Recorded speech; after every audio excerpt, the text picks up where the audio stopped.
It's been 52 weeks in the making, but the final Racehorse Digest of 1996 has finally arrived. Hello, everyone. I'm Jeff Metters. Happy holidays, and let's get to the races.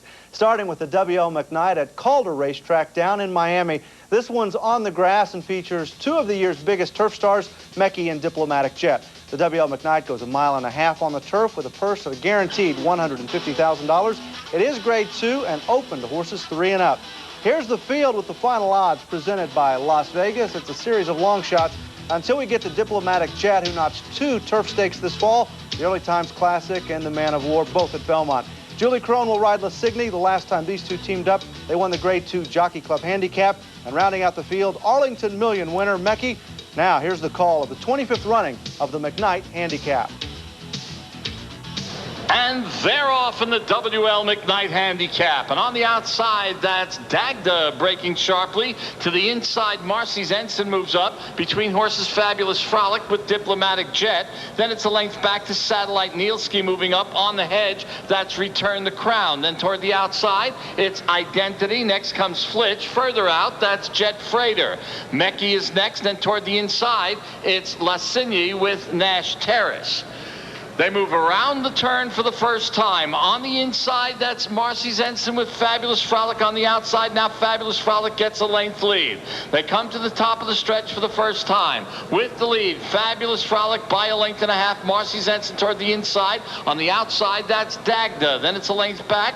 That's Satellite Nielski settling in fourth. Toward the inside, Return the Crown. On the outside, it's Diplomatic Jet. Then it's a length back. Toward the outside, that's Flitch with Identity just inside. Then it's a length back toward the outside to Jet Freighter. At the hedge, that's Lassigny. On the far outside, Nash Terrace, and Meckie content to trail early, about 12 lengths off the lead. They move into the clubhouse turn. On the inside with the lead, that's Fabulous Frolic by a head. Dagda on the outside, right there second. Satellite Nielski moves to join the leaders third. Then it's 3 lengths back to Marcy's Ensign. Diplomatic Jet on the outside. At the hedge, that's Return the Crown. Then it's another 1.5 lengths back to Flitch. Toward the inside, it's Identity. A length to the far outside, that's Jet Freighter. Moving at the hedge, that's Lassigny. Then to the outside, it's Nash Terrace, and Meckie still trails. They went the mile in 1:36 and 3/4, 1:12 and 3. They leave the backstretch, move to the quarter pole. The new leader, Satellite Nielski by 2. On the inside, Fabulous Frolic. Moving on the outside, Marcy's Ensign. Then 2 lengths back, Diplomatic Jet. At the hedge, it's Dagda.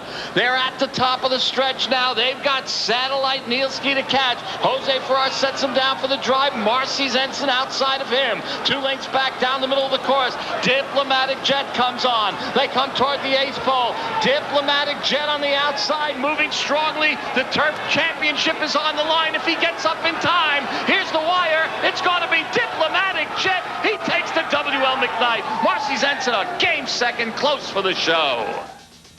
Diplomatic Jet closes out his 1996 campaign on a winning note, beating Meckie and 10 other horses in this field. Diplomatic Jet is trained by James Picou and is owned by 99-year-old Fred Hooper, who's been in the racing industry for more than 6 decades. Hooper won the 1945 Kentucky Derby with Hoop Jr. The win adds $90,000 to this 4-year-old colt's already impressive total, which is now at the $1.2 million mark. The Racehorse Digest is brought to you by the United States Trotting Association, leading the way in harness racing, by LensCrafters, helping people see better 1 hour at a time, and by Gainsborough Farm.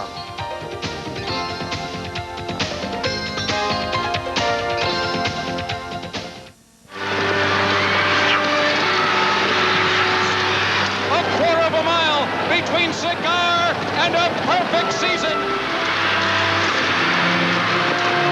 But the Ecuador is game, and he's coming right back. It goes to work at Eliza, and Eliza is responding. Here indeed is a superstar. The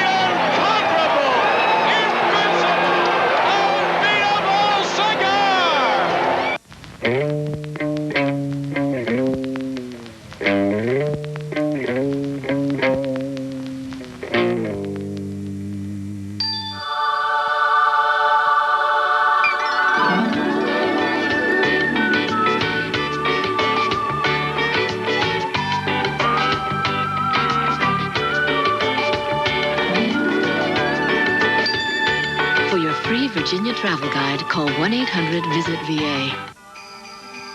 From a special place where chocolate is everything comes new Hershey's Pot of Gold boxed chocolates.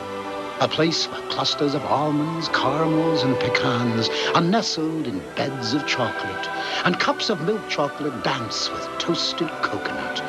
New Pot of Gold fine boxed chocolates from Hershey. A place where chocolate is everything. Own a professional sports team at a bargain price. Get into American Quarter Horse Racing. Thrill to the excitement of your very own runner competing in your colors. Then invite your envious friends to join you in the winner's circle. Visit your star players anytime you like, and they'll never ask for a raise. So dig in, hang on, and let the dirt fly. The AQHA can get you started with free information. Call 1-800-414-RIDE.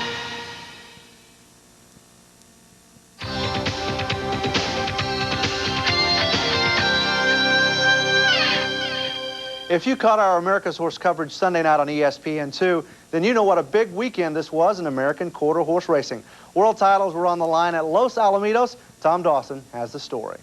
Closing weekend here at Los Alamitos featured about a dozen stakes for all types of quarter horses, and we'll be catching you up on the majority of that action here on the Digest in the coming weeks. But for now, let's concentrate on the two big events, the Los Alamitos Million and the Champion of Champions. In the Million, Corona Cartel was favored at 3-5 to pick up the winner's share of $422,000. The son of 1991 two-year-old champion Corona Chick drew post 4 under regular rider Eddie Garcia, while fastest qualifier Special Mongoose occupied the 2 spot. And where they go in the Los Alamitos Million Futurity, Corona Cartel broke absolutely superb. Our Liquidator, Primo High is also right there, and Los Alamitos coming up on the outside, and Special Mongoose, but Corona Cartel came out of the gate with his mind on running. Eddie Garcia, Corona Cartel win the Los Alamitos Million Futurity hardly. It's Corona Cartel by half a length over a pair of long shots, Our Liquidator and Whip Hand. The victory increases Corona Cartel's earnings to over $544,000. A good payday for Our Liquidator as well, with over $200,000 per second. Corona Cartel is owned by Selena Molina and trained by Jaime Gomez. The colt now moves into strong contention for the champion 2-year-old colt title, along with 4-time stakes winner Toast Today. And that victory strengthens Eddie Garcia's position atop the national leaderboard among quarter horse jockeys. Well, now let's turn our attention to the $300,000 Champion of Champions. It's a race which, in 24 runnings, 15 times, the winner has been named world champion. A number of divisional titles on the line as well, as the perfect filly Dashing Folly put her 9-for-9 record on the line against defending world champion Win a Lot of Cash in a star-studded field. And the way they go in the Champion of Champions, Dashing Folly, like usual, broke absolutely super, and Dashing Folly striding along strongly. Cool Q Baby down along the inside. Ivy Quicks coming up on the outside and blushing by. Dashing Folly is being asked the question tonight by Tammy Purcell. Now coming on strongly between horses is blushing by, but Dashing Folly, here is your next world champion, and Dashing Folly, a powerful winner. Dashing Folly lives up to her billing as she beats the Champion of Champions field away from the gate and handily beats him to the wire, capping a perfect 10-for-10 season. A good run by Blushing By to take second, and the long shot Osai, a 2-time AQHA champion, finishes third. Dashing Folly, owned by Jeremar Limited, trained by Donna MacArthur, and ridden by quarter horse racing's leading female jockey, Tammy Purcell. As we said, Dashing Folly closes the year with 10 victories in 10 starts, a Champion of Champions win, and over $360,000. Later, jockey Tammy Purcell took us back through the Champion of Champions. She broke really well. She was standing good. She kind of wanted to get out just a little bit with me, and then she straightened up, and when I asked her, she went on with it. A perfect 10-for-10 this year. You've ridden her in every one of her races. What was the difference? She was winless as a 2-year-old. The filly had some shin problems as a 2-year-old, just minor, but it was enough for them to back off and take really good care of her. She just blossomed as a 3-year-old. She wanted to do everything a little bit too fast as a 2-year-old, but she was able to handle it this year. Here's a complete look at the order of finish in the Champion of Champions. Dashing Folly, the winner. Blushing By finishing second, taking the lead possibly in the age mare category. And a good run from Offside, two-time AQA champion, to finish third. Roll Into Mischief, one of the long shots in the field. A good effort to be fourth. Won a lot of cash, somewhat of a disappointment, but he was coming off a layoff and surgery. Hopefully he will be back to his old self in 1997. And he who was first shall be last when My Debut, the winner of last year's Champion of Champions, checked in the 10th spot. For information on the American Quarter Horse, contact the AQHA at 1-800-414-RIDE.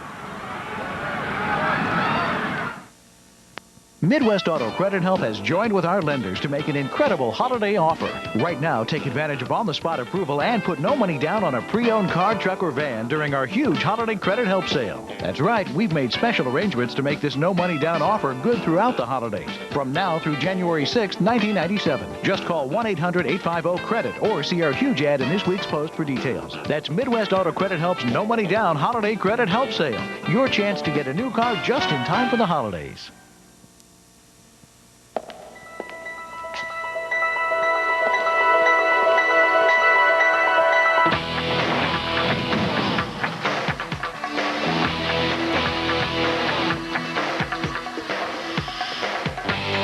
Nissan year-end sales event. Buying a new Nissan has never been easier. The Nissan year-end sales event ends January 6th.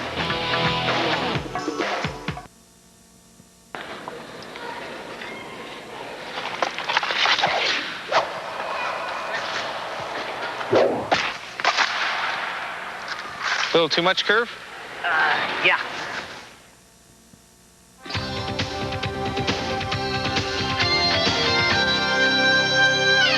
Welcome back to the Racehorse Digest. Let's get back to the Thoroughbreds and Sunday's running of the 1 1/8 Grade 3 Native Diver Handicap at Hollywood Park. The Argentina-bred gentleman brought a 3-race win streak into this race, but the last time that he lost, actually it was right here on the Hollywood Park dirt. His toughest competition would come from Slew of Gold gelding Dramatic Gold and Don't Blame Rio. Gentleman in hand leads it by 2.5. Dramatic Gold put to a full-out drive now in second. Ali Robb gaining rapid ground on the inside. Top of the lane. Gentleman poised for a huge effort here. Gentleman opening up by 3.5. Dramatic Gold full bore. Can't go with him. Ali Robb is third. A late charge from Don't Blame Rio. But Gentleman out to dominate the Native Diver. Gentleman striding away with each and every stride. Gentleman romping home to win the Native Diver by 7 lengths plus. Gentleman travels the 1 1/8 in a new track record time of 1:45.1 and carries off his 4th straight win for conditioner Richard Mandella. The $63,000 first place check brings his career earnings now to more than $620,000. Gary Stevens was along for the winning ride. Mandella describes this horse as being unbelievable. They'll have a very busy schedule in 1997. Now to the Grade 2 1 1/4 ladies at Aqueduct. The 7-5 favorite here is Shoop. But Miss Sloopy is a mare that's putting it all together. She's just off the pace and searching for her 2nd straight graded stakes win. Hooded Dancer ahead. Miss Sloopy right at her throat as they come down to the final furlong. Very True is third. Into the final 8th, and Miss Sloopy. Miss Sloopy's under a hand ride and has the lead. Hooded Dancer full out drive, but still second. 5 lengths back to Very True third. And they're coming down to the finish. And Miss Sloopy will prevail. The final margin was a length. She could have won by more than that. After winning the Grade 3 Carousel at Laurel in her last start for an encore, Miss Sloopy wins the ladies by a length over Hooded Dancer. Trainer Ronald Cartwright was impressed with her effort, and winning jockey Larry Reynolds said he had a ton of horse coming down the stretch. Miss Sloopy has now won 13 of 24 career starts and almost $500,000. Speaking of Aqueduct, a final race is the $100,000 Kenny No Jr. Handicap at Calder. No is the current CEO at Aqueduct. This is a 7-furlong race for horses 3 and up. Quarter of a mile to go in the Kenny No Jr. Handicap, and they've got Stormy Due to Catch leads by 2. Constant Escort put to the whip with Derivative moving toward the inside. Splendid Sprinter. The half, 45 and 2. They move to the furlong pole. Stormy Due with Splendid Sprinter angling off the rail, coming on, and now Splendid Sprinter puts his head in front. They come past the 16th pole. It's Splendid Sprinter, well named, going to win this one, going away by 2. Splendid Sprinter charges on the rail, then moves to the outside, finding the room he needed to win the Kenny No. This 4-year-old gelding is a son of Valid Appeal. He's trained by Steve Clasaris and was guided to the win here by John Velasquez. Splendid Sprinter will make his next start at Gulfstream. Making the presentation to the winning jockey is Kenny No Jr. Every month, a national panel of turf riders select an Owner of the Month for the Thoroughbred Owners and Breeders Association. For November, it's Miss Georgia Ritter. Gainsborough Farm presents a profile of this lady who had big dreams concerning the Breeders' Cup Classic.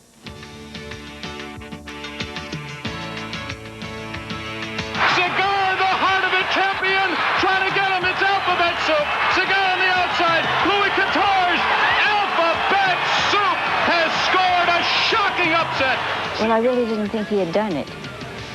I had dreamt a few nights before that he had won, and then I woke up in the morning and I knew it was a dream, and I thought this was sort of the same thing. I mean, I really didn't think he had done it. I would have to say that it was the pinnacle. I wish I'd bred him, but you can't have everything, and he won. And I did not expect him to win. I was hoping he'd come in second or third, but of course I thought Cigar would win. And I'm sorry, well, I can't really say that. I'm glad we won, but I hated to see Cigar beaten. Although nothing compares to the thrill of winning the Breeders' Cup Classic, it's Georgia Ritter's farm that holds a special place in her heart. I really love the farm. The farm is my, that's where the potential races come from, and I do love that. But I love it all, much to my surprise. It took me a while, but then I got intrigued by pedigrees and the foaling. We bred Frying Paster, and we bred his dam, and we bred her dam. If it hadn't been a spectacular bid, I think he would have been Horse of the Year, but he just couldn't do it. He does it. But on the other hand, he's well outdone Spectacular Bid at stud. And every time Spectacular Bid broke a track record, we did too, but we were behind him. Flying Paster's legacy lives on in Ritter's California-bred Horse of the Year, Cat's Cradle. I love Alphabet Soup dearly, dearly, but Cat's Cradle just means everything because we bred her. I love to have them all win, of course, but the ones you breed are special, and I hope that we will have some, I keep my fingers crossed that we will have some more good ones.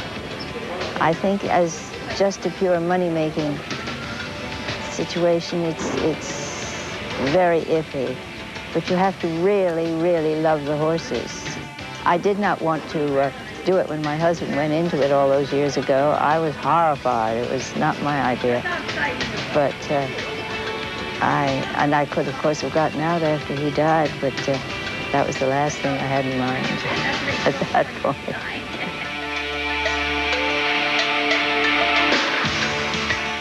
If you're interested in becoming a Thoroughbred owner, contact the TOBA in Lexington, Kentucky.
all in how you use it. I'm an eye doctor because I want to help people see better. LensCrafters helps that happen.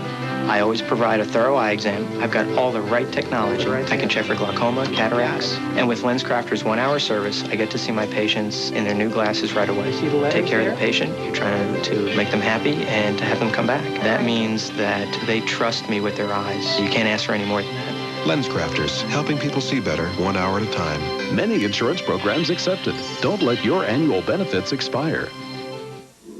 They enter the court in ceremony. Man connects with animal, and the beat begins. Pounding hooves, racing hearts, joyful noise. And man's judgment may ring true, and it may play false. Still, there's a connection, and the rhythm races on. The heart of racing's beating stronger than ever. Make a joyful noise. The track is back. The New Orleans Fairgrounds.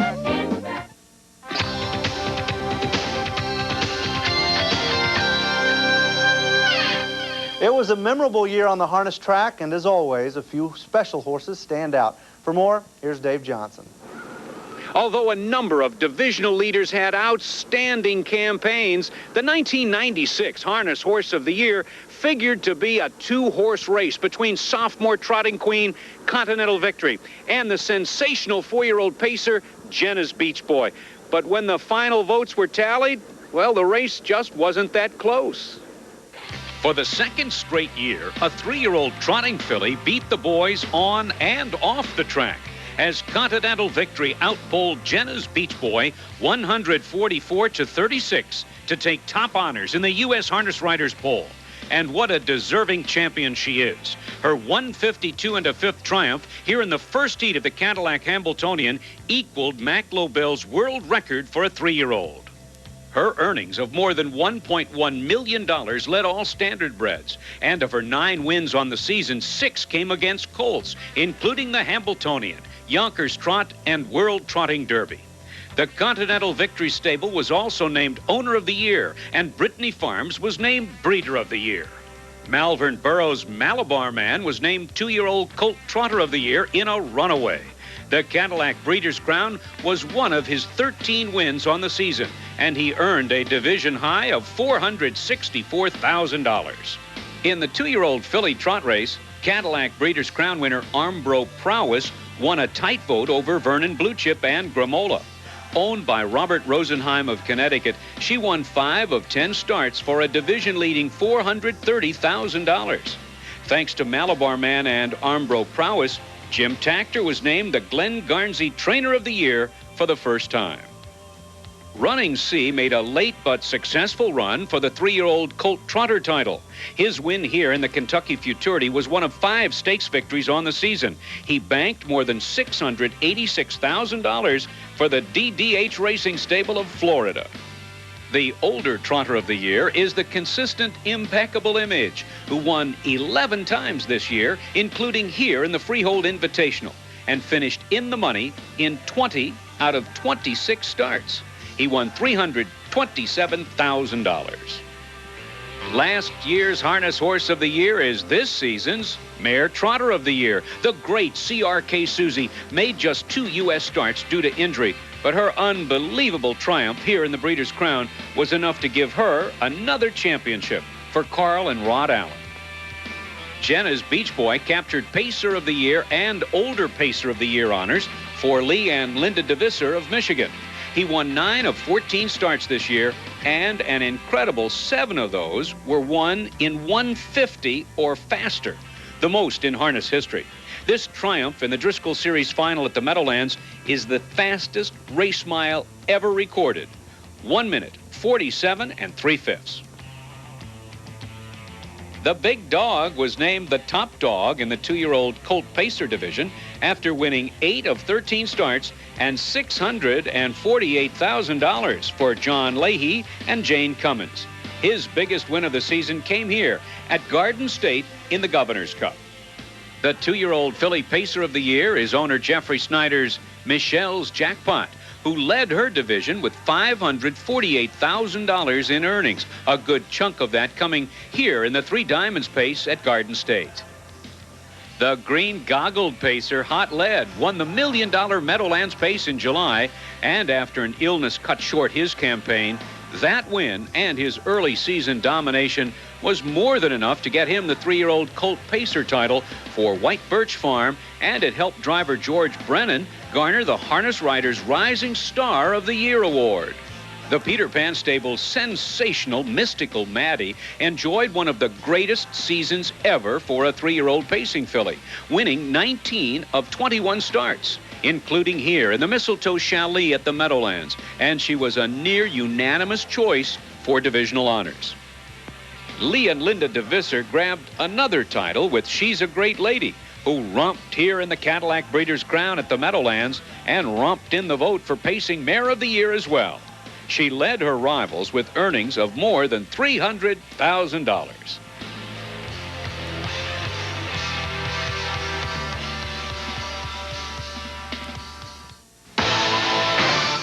Harness racing. It's wild. It's exciting. It's huge entertainment. The most exciting 2 minutes you'll ever know. It's not just a horse race. It's action, thrills, jackpots, good times, good friends, great atmosphere, and just plain good old-fashioned fun. The United States Trotting Association says get into harness racing at a track near you. Meatloaf. The magic lives on. I would do anything for love, but I won't do that. Landmark performances of all your favorite Meatloaf hits. Available for the first time in a limited edition 2-CD set. Meatloaf, live around the world, 1977 to 1996. In stores now. The idea of a 24-hour sports news network was actually mine. Olbermann said it was his idea? Olbermann? Yeah, right. I've got a lot of ideas. I'm pretty bright. Come on. That makes me laugh.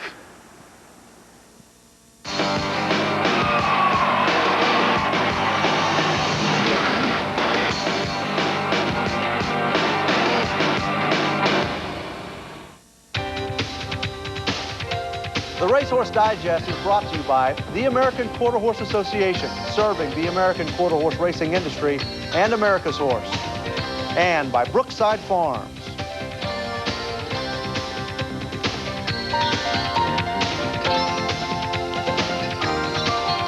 On our holiday edition of Brookside News, Keeneland Association in Lexington, Kentucky distributed a record $419,000 to 65 area organizations and charities. Among the groups receiving donations were the Habitat for Humanity and the St. Joseph's Hospital Fund. And a little bit earlier this month, Golden Gate Fields in San Francisco held its first holiday ball to raise money for the Shoemaker Foundation. Ticket sales and a silent auction raised $15,000 for this charity. This foundation was established to help everyone in racing following the car accident that left Hall of Fame rider Bill Shoemaker a quadriplegic in April of 1991. And for horse fans that are looking for something just a little bit different, ESPN will feature the 1996 National Miniature Horse Show. These tiny horses compete in halter, jumping, and driving competition. Join hosts Chris Lincoln and Tracy Wilson on Sunday, December 29th. The show starts at 1:30 Eastern Time. That's the digest for this Christmas week. I hope you and your family have a wonderful holiday and an even better new year. We'll see you in 1997 on the Racehorse Digest. Ground transportation provided by Thrifty Car Rental with airport and neighborhood locations worldwide. For reservations, call your travel agent or 1-800-4CARS. Air transportation provided by Western Pacific Airlines with super low fares from coast to coast.